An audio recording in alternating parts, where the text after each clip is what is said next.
சென்னையில் விநாயகர் சிலைகளை ஊர்வலமாக எடுத்துச் சென்று கடலில் கரைக்கும் நிகழ்ச்சி காரணமாக கடற்கரையில் ஏற்பட்டுள்ள குப்பைகளை அகற்றும் பணிகளை மாநகராட்சி ஊழியர்கள் மேற்கொண்டு வருகின்றனர். இதுகுறித்த கூடுதல் விவரங்களை தருகிறார் செய்தியாளர் ராஜ்குமார். விநாயகர் சதுர்த்தி கடந்த 5ஆம் தேதி கொண்டாடப்பட்டது. சென்னை மாவட்டம் முழுவதும் 2696 விநாயகர் சிலைகள் வைக்கப்பட்டது. இந்த விநாயகர் சிலைகள் நேற்று ஊர்வலமாக எடுத்து வந்து கடலில் கரைப்பதற்கு சென்னை மாநகர காவல்துறை அனுமதி வழங்கி இருந்தது.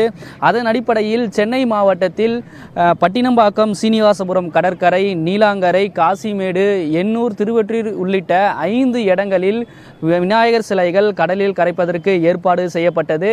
நேற்று மதியம் 1:30 மணியளவில் விநாயகர் சிலைகள் ஊர்வலமாக புறப்பட்டு கடலில் கொண்டு வந்து கரைப்பதற்கான ஏற்பாடுகள் செய்யப்பட்டது. பாதுகாப்பாக போலீஸ் பாதுகாப்புடன் விநாயகர் சிலைகள் கடலில் கரைக்கப்பட்டது. மொத்தம் 2145 விநாயகர் சிலைகள் இதுவரை கடலில் கரைக்கப்பட்டிருப்பதாக காவல்துறையினர் தெரிவித்திருக்கின்றனர்.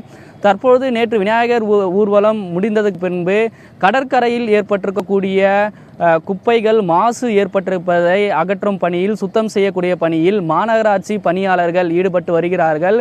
பட்டினம்பாக்கம், சீனிவாசபுரத்தில் மட்டும் 50க்கும் மேற்பட்ட மாநகராட்சி ஊழியர்கள் குப்பைகளை அகற்றும் பணியில் ஈடுபட்டு வருகிறார்கள். இது மட்டும் இல்லாமல் இங்கு அதிக அளவுக்கு குவிந்திருக்கக்கூடிய குப்பைகளை லாரிகள் மூலமாகவும் ஜேபிசி இயந்திரம் மூலமாகவும் அகற்றும் பணியில் தற்பொழுது அவர்கள் ஈடுபட்டு வருகிறார்கள்.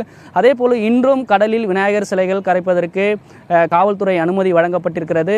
தொடர்ச்சியாக இந்த இடத்தில் ஏற்படக்கூடிய குப்பைகளை அகற்றுவதற்கு முன்கூட்டியே அதற்கான நடவடிக்கை எடுக்கப்பட்டிருப்பதாகவும் முழுமையாக சுத்தம் செய்ய அனைத்து நடவடிக்கைகள் எடுக்கப்பட்டிருப்பதாக மாநகராட்சி அதிகாரிகள் தெரிவிக்கின்றனர்.